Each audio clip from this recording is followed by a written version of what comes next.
All right. Hi, everybody, and welcome to episode 8 of What Cause Inspires You. I'm your host, Alicia Gupta, and today I have with me sisters Kajal and Kanchan. I launched What Cause Inspires You podcast as a way for students to share the service they're doing in their communities. We encourage youth like these girls who are making a change to improve the world to speak up about their stories and become a leader in the movement. Kajal and Kanchan are both graduates and instructors of Aerodance Academy and have used their dance training to fundraise thousands of dollars for causes such as Black Lives Matter movement and COVID-19 rehabilitation. Kajal graduated from UC Davis and was awarded the Outstanding Senior Award for her academic, professional, and leadership accomplishments. Through ASB's Community Committee, Relay for Life, and MSJ's Bollywood team Ishaara, Kanchan spent much of her high school career using the arts to make a difference in the causes she is passionate about. We are recording this presentation and we'll post the video on YouTube by Saturday and the audio on Spotify by Friday. And a quick shout out to everyone in the audience from California, as these girls are locals too. All right, are we ready? Yeah, we're good. Thank you so much for having us. Yeah, of course. We're super excited. We can get started by asking how you heard about this podcast and what actually made you sign up as speakers. Yeah, so I've been following Alicia and her work for a while, and I've always just been so inspired by what you do. Even though I didn't know you personally, your work with Humanity Rising and Needed But Forgotten and countless other organizations, your impact on this community at such a young age is honestly really inspiring. So when you reached out to us to be on this podcast, there's no way we could turn it down. Thank you. That means so much. But yeah, that's great, because honestly, the purpose of this podcast is to get like-minded individuals like both of us who are actually super passionate about making change in the community and give you guys a platform to speak about the change you are making. So you guys are both dancers. How did you start dancing? I honestly, I think their parents put me into dance at a really young age because I was crazy as a child and I just needed somewhere to put my energy. And I think immediately I fell in love. I loved being on stage. I loved taking class. And I think when she was born, she was just kind of forced into it too. She didn't really have an option. But I think both of us, as soon as we started taking class, we fell in love with dance for really different reasons. And we started off doing Indian classical dance, and then we kind of branched into different styles like contemporary, jazz, hip hop. And I think right now, what we really use dance as is a way to kind of merge both of our identities, our South Asian identities, our Western identities. It's been a really long and really incredible journey, and yeah, I don't know what we'd be without it. Yeah, like Kajal said, I honestly had no interest in doing dance at all. It was kind of just your sister's a dancer, so now you're gonna be a dancer too.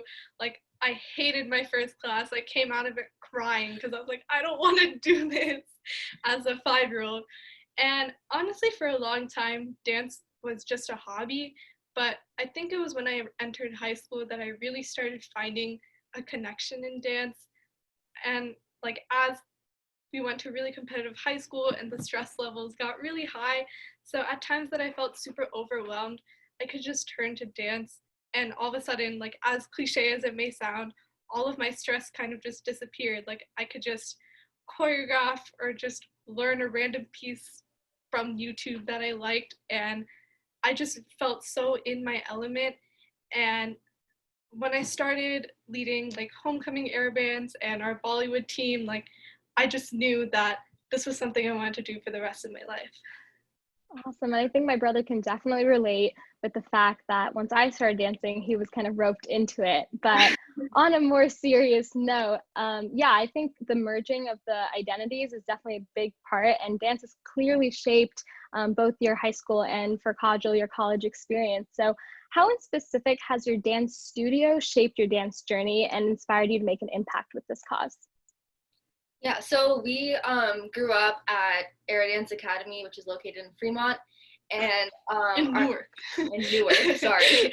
And our instructor, Ranjini Munda, she kind of instilled in us from a really young age that dance can be more than just a hobby, and that the dance studio can be more than just a place where you learn dance. So from like the time that I stepped into the studio, she kind of made me realize that dance can serve me in whatever way I needed to serve me. And for me, it was, a form of self-expression, a form of storytelling. And it was really powerful for me. And just being in that like studio environment, our dance teacher really focused on empowerment and being able to empower both yourself and the people who are around you. So that, I think, was super important to us growing up. And she really emphasized the importance of like creativity and artistry. In our dance studio, we have this program where every year there's like a handful of students who are selected to graduate. And what you do when you graduate is you create your own solo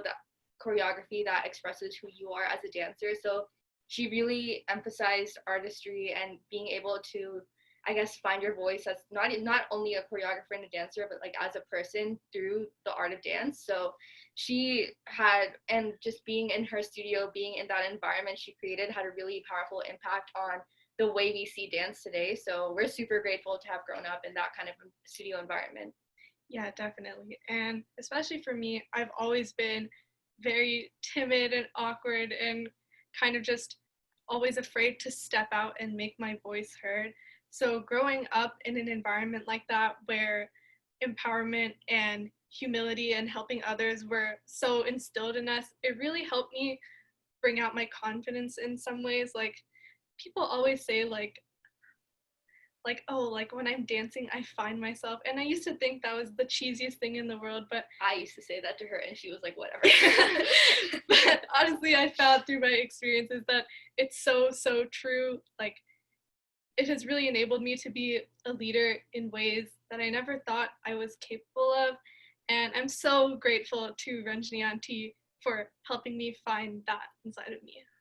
That's amazing. And I can definitely attest the fact that dance does portray a story, not only for the audience, but for the person performing it, whether it's a team or a solo. But honing back to the idea of you guys both feel different feelings while dancing, how is your dance journey taking you both in different directions? Yeah, so like I said, I think for me, like the reason I fell in love with dance in the first place is that storytelling aspect of it, and just going on stage, performing, and making the audience feel something was something that I like really resonated with me from probably like the first time I stepped on stage, and I don't even remember when that was.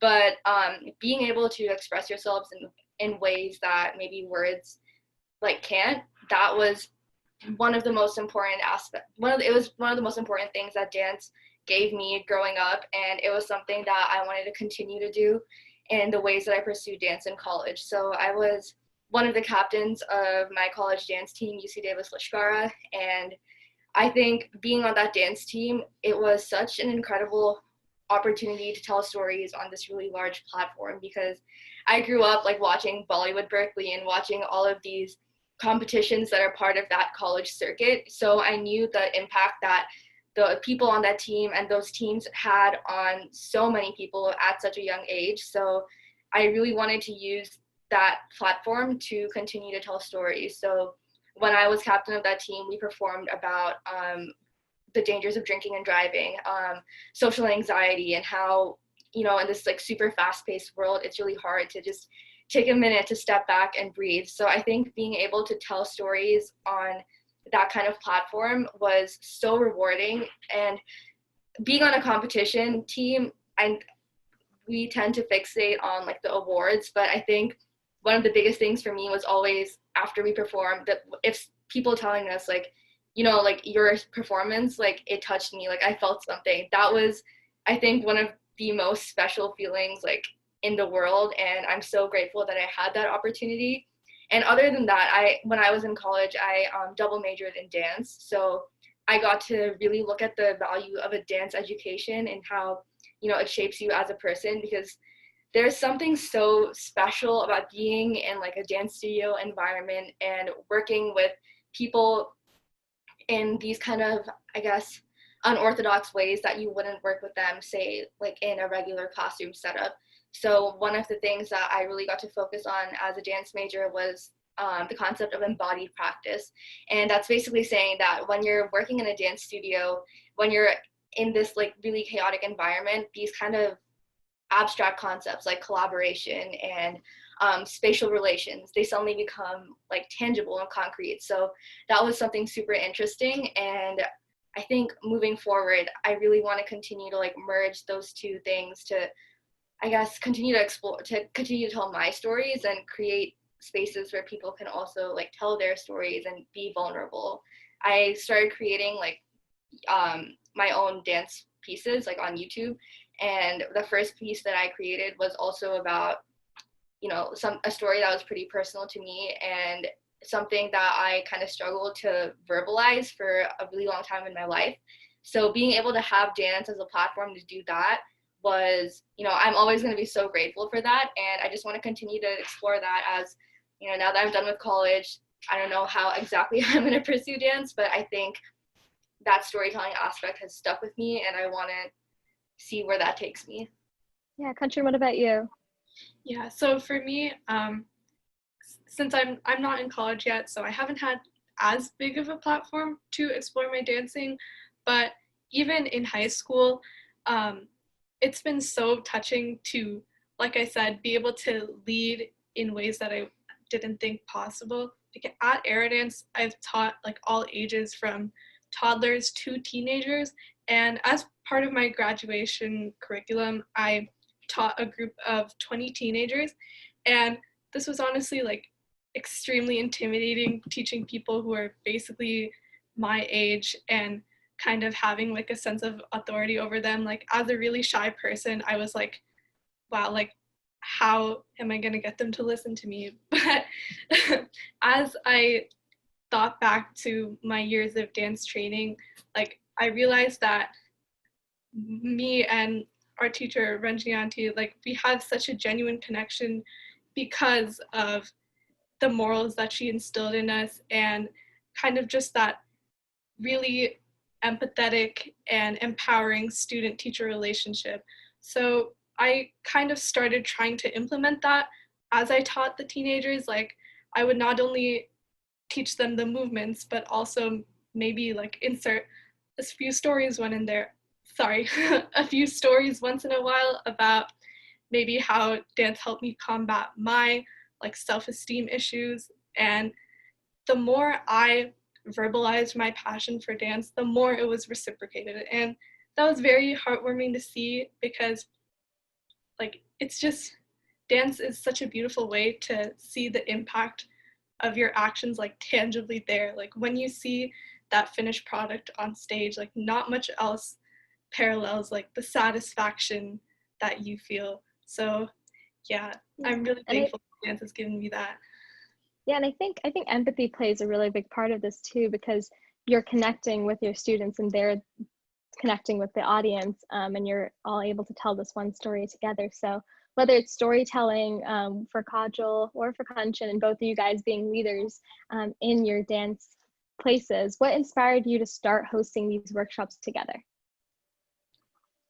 I think from like the minute quarantine started, every day we were in our garage learning a different like dance piece like on YouTube. And I think, you know, being in quarantine, it definitely has an effect on your mental health. And it was really hard, I guess, for both of us to adjust to like this new sense of normal in the beginning. And we found that dance was really a light for us and a way for us to find like happiness in these kind of dark times. So I think we really wanted to like share that feeling with people and to use that as, you know, a way to do more than just like create happiness for ourselves. We wanted to use this like really incredible art to maybe like do more for our community. So we were also inspired by a lot of our friends in like our Aerodance community who had been hosting workshops before. Do you want to talk a little bit more about that? Yeah, so our friends at Aerodance, sorry, I cannot speak, but several of my teammates have been hosting in-person workshops before quarantine and Zoom workshops, and we honestly just fell in love with the idea, especially because there's a lot of really tragic things going on right now, and we just wanted to try and help out in whatever way and as great of a magnitude as possible. And it was really heartwarming to see, like, wow, like people are actually signing up, like we're actually getting a lot of funds. Like, yeah, it was just crazy to think that just us two kind of bored in our garage could make such a big impact doing something that we love so much. So yeah, I definitely hope we can host more Zoom workshops in the future. Yeah, I think it was a really fun way for us to like bring our different communities together to work towards these, these really urgent causes. And as dancers, we figured that the best way that we could give back to our community was, like through dance. So it was a really rewarding experience and definitely something that we want to continue to do. Yeah, and I think that's exactly why I wanted you guys to be on this podcast, because you're literally using your passion and your love for something and sharing that with the rest of the community, not only through teaching dance, but also giving those funds to people who need it. And that's just amazing. So what were some of the hardships that you faced during this process of trying to spread the social justice? And what's a piece of advice maybe you can tell someone in our audience today? I think one of the things that we kind of struggled with, especially more so when we were doing a workshop for the Black Lives Matter movement, is we wanted to make sure that, we were using our platform appropriately. And one of the things we were really cautious about when we were doing choreography, when we were choosing songs, all those little things, we really wanted to make sure that, we were using our platform to help the movement, but at the same time, we didn't want to focus the narrative on ourselves, if that makes sense.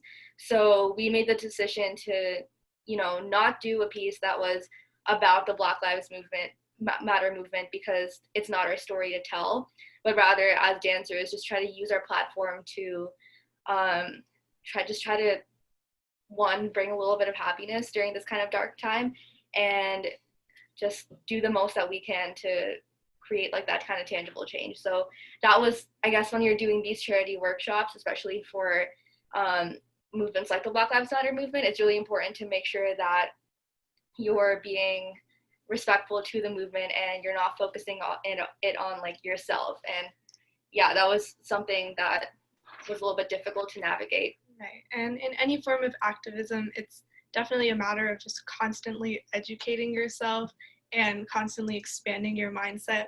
Like, I know there were a lot of times where we would have one opinion about the movement, but then it would quickly come to light that that was inaccurate or that was like maybe distasteful. So it's definitely important for anyone who's trying to take part in any activism to definitely accept your mistakes and be willing to move forward. To normalize changing your opinion, I think that's huge, and that was definitely part of this process for us. 100%. Like, one thing that happened, like, for our first workshop, we called our dance style urban contemporary, and now we learned that, the word urban is not the right choice at all. So there's a lot of changes happening in the dance industry right now, and really acknowledging where our roots are and where we're getting a lot of our inspiration from. So I think there's just a lot of increased consciousness and awareness that is so important right now, and just being able to incorporate all of that in our workshop was I don't want to say it's challenging, because it's work that needs to be done, but it definitely kind of just opened our eyes to a lot of things about our dance community, about our dance styles that we didn't realize before. Yeah, definitely being conscious about everything and being willing to educate yourself about like something like the word urban. If we weren't trying to educate ourselves and actually be conscious that that's not something we should use, then no progress would ever be made and we wouldn't have been moving further. So that's amazing. And that's definitely great advice for everyone here today. So what are some other ways that you are involved in the community, and how do you think that others here can follow in your footsteps to help create your change? So when we graduated from Aerodance, we were both registered as mentors for the United Nations International Dance Council, and that is an organization that promotes cultural awareness of of all dance forms and equality of different dance forms. So one thing that is I think that's especially coming to light right now is the kind of Eurocentric focus of the dance world, like the concept of, ballet being the foundation of all dance forms versus ballet being the foundation of Eurocentric dance forms. So I think one thing that we're both trying to do as part of this International Dance Council is really promote equal education and equal appreciation of all dance forms and the different types of value that they all bring. Outside of dance, I think we're both involved in our communities in different ways too.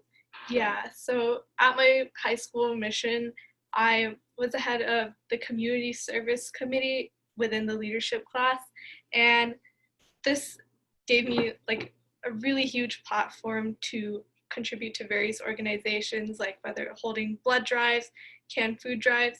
And my favorite project we did was hosting a charity fashion show, which was like a benefit singing, dancing, and modeling showcase. And I definitely love to incorporate dance into everything I do. So there was a lot of dancing in that.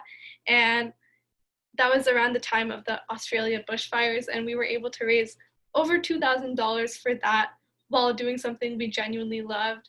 And yeah, community service has just been such a huge part of my high school career, also with my involvement in Relay for Life at my school. So I'm definitely very excited to continue pursuing community service in college. Awesome. And as a small aside about the Eurocentric dance behaviors, that was something really present in my school too, actually. I continued a Bollywood dance team, and not a lot of people, since I went to a Catholic school, actually knew that Bollywood was even a legitimate form of dance. So it's all about awareness. And we do have time for one last question here. How do you girls plan to pursue dance in the future? I think we kind of touched on this, but for me personally, one of the, aside from, I guess this ties into the storytelling aspect, and dance really helped me tell my own story as, a South Asian growing up in the US and having all these different cultural influences. Dance really created a space for me to explore the different facets of my identity. So I really want to try to create a space where other people can do that as well. And I'm lucky to be part of this dance community that has already allowed me to do that in so many ways. But I want to do more. I want to bring in what I've learned through my dance major and bring in that extra value of dance education, dance history into that space. So I think social media is going to play a really huge part in how I continue to explore dance and how, I try to create a platform that allows dance to do that allows dance to do for others what it's done to me. So yeah, it's going to be really interesting to try to do that during this time of COVID, but I'm going to do my best. Right. And as I enter college, I'm definitely just looking for ways to constantly educate myself outside of my major.